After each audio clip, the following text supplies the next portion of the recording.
When Activision first revealed their version of Tony Hawk's Pro Skater on the Game Boy Advance, many fans scoffed at the idea of pulling off those sick combos in an isometric overhead perspective. But instead of being the downgrade that many feared, developer Vicarious Visions not only proved the skeptics wrong, but also showed the world a fun, new way to shake up the skateboarding formula. This seems to be the inspiration for the new game The Ramp, the debut release from German developer Hyperparadise.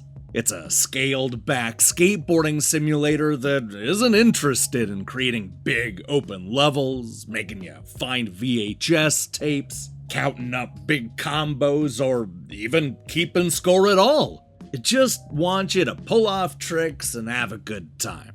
Does that sound like fun? Well, it is. For a while.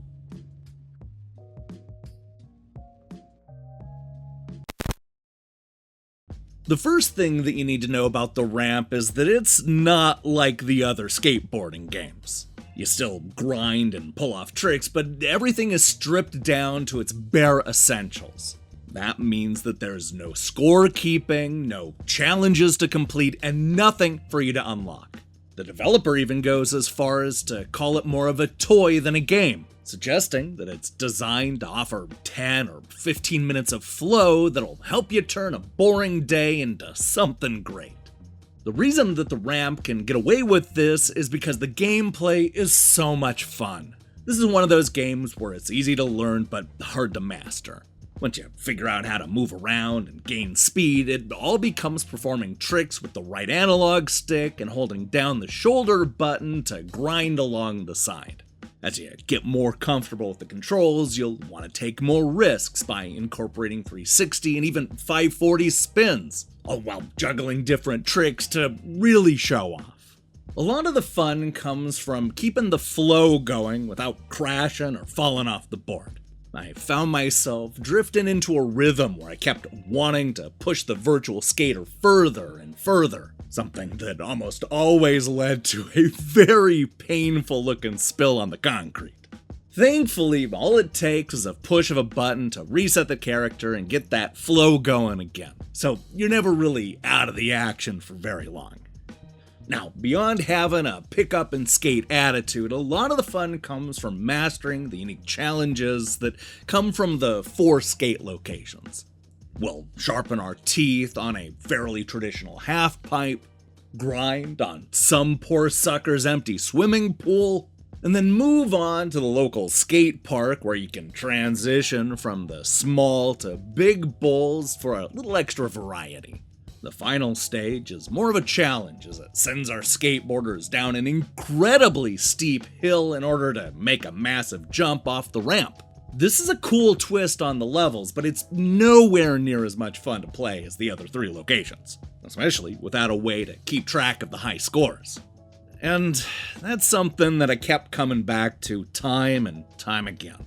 On one hand, I really do appreciate the developer choosing to keep the ramp stripped down and as bare bones as possible. In a world where everybody expects more content and more modes, it's actually kind of refreshing to see somebody thumbing their nose at convention. However, this design decision does come with its fair share of downsides, especially when it comes to the game's lasting appeal. As the developer pointed out, this is for people who are interested in mindlessly skating around for 10 or maybe 15 minutes. Anything more than that will begin to feel repetitive and reveal that the ramp is not as deep as one would hope. Even knowing that this was going to be more of a toy than a game, I still couldn't shake the feeling that the ramp was little more than a tech demo. If this were a proof of concept, then I would honestly be overjoyed by what Hyperparadise achieved and excited to see where they'd take the project next. But there is no next. This is the game. And while I certainly had fun pulling off tricks and learning the ins and outs of the 4 levels, I can't help but be a little disappointed that there isn't more to it. For as much fun as finding the flow can be, I kept wanting to compare my scores and see real signs of progress. I don't know, that may just be the part of my brain that desperately wants everything to be gamified. but I found that the lack of a scoring system and objectives worked against the intended goal. Instead of inspiring me to push myself further, the stripped-down approach made a lot of the game feel a little pointless. And that's a shame, because I absolutely love the look and style of the ramp. And it's not just the simple graphics, but it's also the incredibly smooth soundtrack. Music is one of my favorite parts of the game.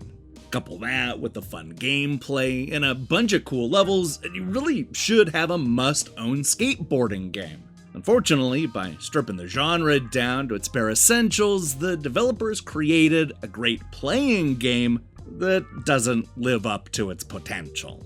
The ramp is certainly fun in small doses, but it gets old quickly.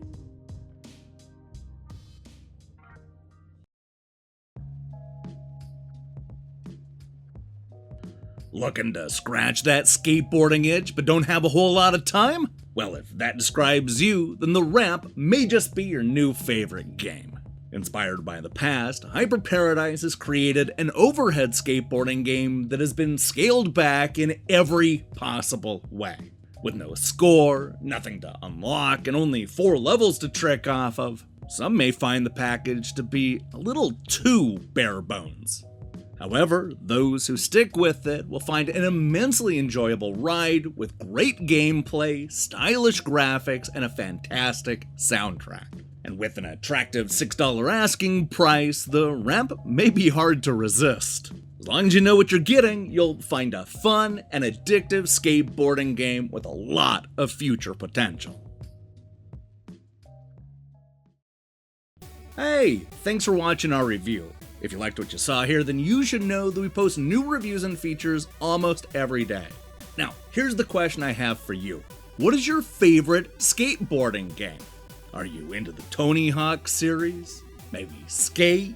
Ollie Ollie? That Konami one with Solid Snake? Let me see your picks in the comments below. In other news, we'll be back later this week with a review of the Falconeer, followed by a new episode of 10 Things We Learned This Week on Sunday. Yeah, it's gonna be a packed show, so you'll definitely want to tune in for that. If that sounds good to you, then I strongly recommend you click that subscribe button and support what we're doing here. Until then,